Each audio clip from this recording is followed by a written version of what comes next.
ഈ MDMA ഉപയോഗിച്ച് പ്രണയത്തിലേക്ക് പെടുത്തുന്ന ആൺകുട്ടിയോടും പെൺകുട്ടിയോടും നമുക്ക് പറയാനുള്ളതെന്ന് അറിയോ? ഒരു ആൺകുട്ടി MDMA തന്നിട്ട് നിങ്ങളെ പ്രണയിച്ചാൽ, ഒരു പെൺകുട്ടീനെ പ്രണയിപ്പിച്ചാൽ, ഒറ്റ പ്രാവശ്യം പെൺകുട്ടി കൊടുത്താൽ ഓളിങ് പോരും.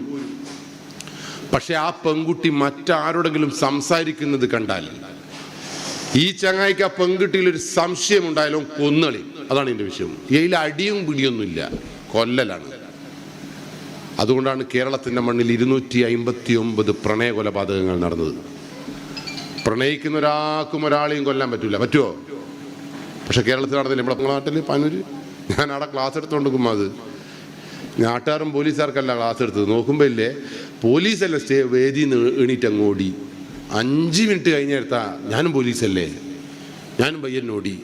വള്ളിയായി എന്ന് പറയുന്ന വീട്ടിലേക്ക് നമ്മൾ ഓടിച്ചെന്നത്. 21 വയസ്സുകാരി അവളുടെ ബെഡ്റൂമിൽ കഴുത്തറുത്തു മാറ്റിയ നിലയിൽ കിടക്കുന്നു.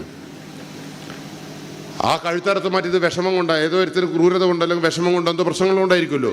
അങ്ങനെ കഴുത്തറുത്ത് മാറ്റിയിട്ടും അവന് സങ്കടം സഹിക്കാൻ പറ്റാതെ അവൻ്റെ വലത് കൈ പത്തി കൂടി മുമ്പ് വെട്ടിമാറ്റിക്കളഞ്ഞു.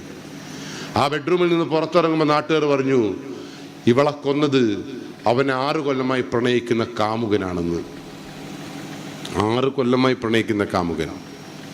അവൻ എന്തിനാ കൊന്നതെന്നറിയോ? ശരിക്കും നിങ്ങളറിയോ എന്തിനാ കൊന്നതെന്ന്? ഇവൻ വന്ന് നോക്കുമ്പോൾ അവള് വേറെ ഒരുത്തനോട് വീഡിയോ ചാറ്റ് ചെയ്യുന്നതിലും സഹിക്കാൻ പറ്റില്ല, കൊന്നു.